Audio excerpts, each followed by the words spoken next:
Hello there, all you beautiful people. My name is Lebushki, and welcome back to yet another movie review. This time of Sam Raimi's newest gem, Send Help. Now, you might know Sam Raimi. I know he's pretty popular for his Evil Dead series and the Spider Man movies. He additionally directed Doctor Strange in the Multiverse of Madness. And overall, what I've seen of him has been pretty solid. I actually have only seen his superhero movies, to my knowledge, which is a wrong that I intend to right eventually.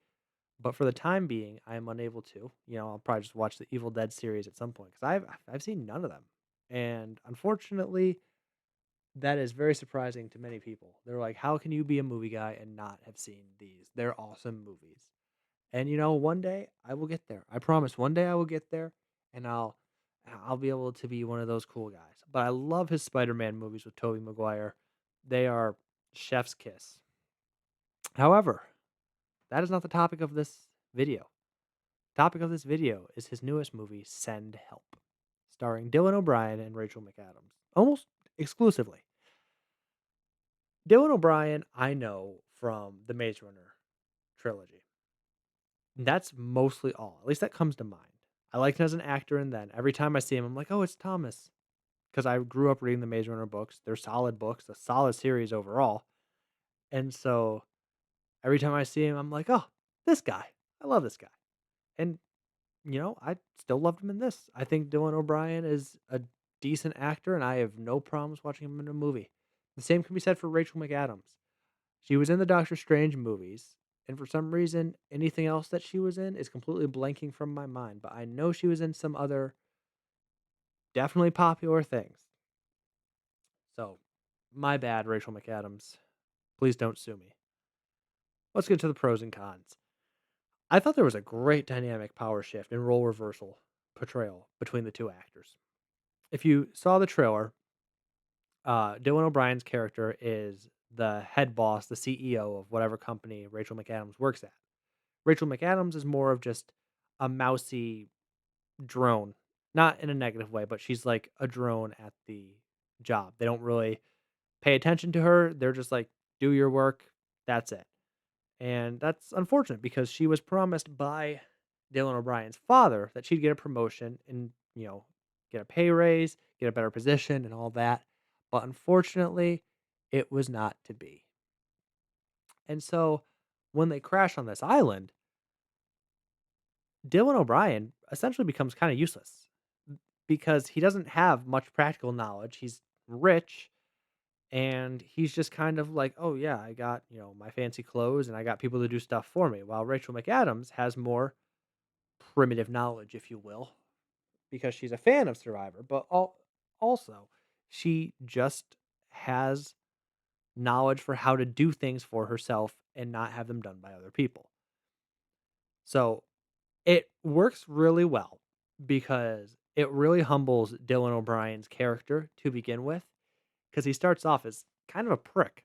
And, he's still kind of a prick on the island until Rachel McAdams almost takes him under his wing or her wing and, educates him on how to act like an actual human and not a douche.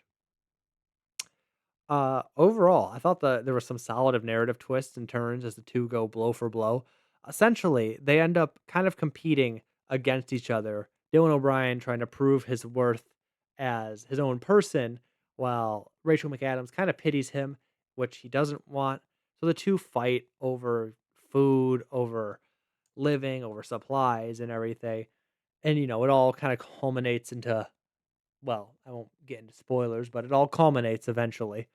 So the two have a good repertoire back and forth of like arguing and screaming at each other, but how they kind of get at one another and the certain things that happen that would make this movie very Sam Raimi ish, very Sam Raimi ish. I won't talk about, but they're a lot of fun and it's really interesting. Additionally, there's a great sound and score from Danny Elfman. Danny Elfman is a phenomenal composer. I believe he is the composer of Tim Burton's 1989 original, like, Batman score, and, I mean, if you don't know that score, then I can't really tell you much more beyond that because it's an amazing score. Like, seriously amazing. And, you know, it really helped create this entire environment of tense chaos and just interpersonal drama. So that was a lot of fun too. However, there are some cons. The biggest one being there is some laughably funny CGI in multiple scenes. The plane crash looks like an abomination. It's really funny. I could not take it seriously. There's certain instances that take place on a cliff, and again, the green screen or whatever was going on behind them. Oh my gosh, it did not look great. But, I suppose every movie has to have its cons in certain ways, and these ones, they weren't deal breakers for me. They still worked. I could just see the wool being pulled over my eyes, so to speak.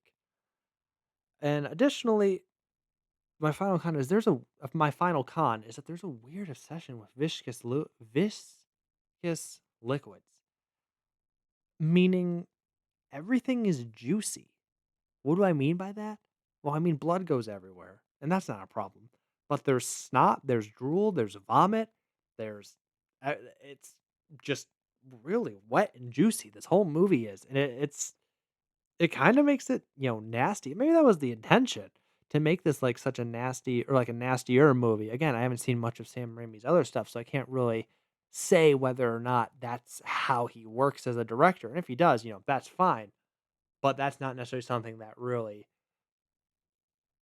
makes it for me.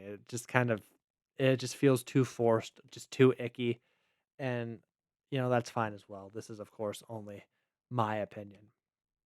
But that is all I have to say. I give this movie a B minus, 70 out of 100. Like, it's pretty solid. It's got its funny moments, it's got its interesting moments, and it's got its great horror twist elements too.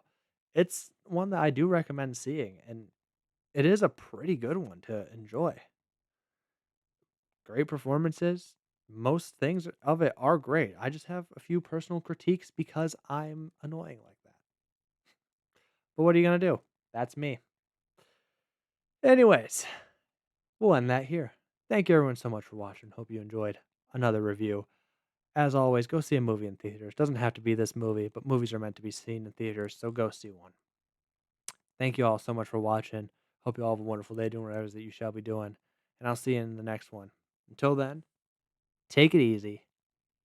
Peace out.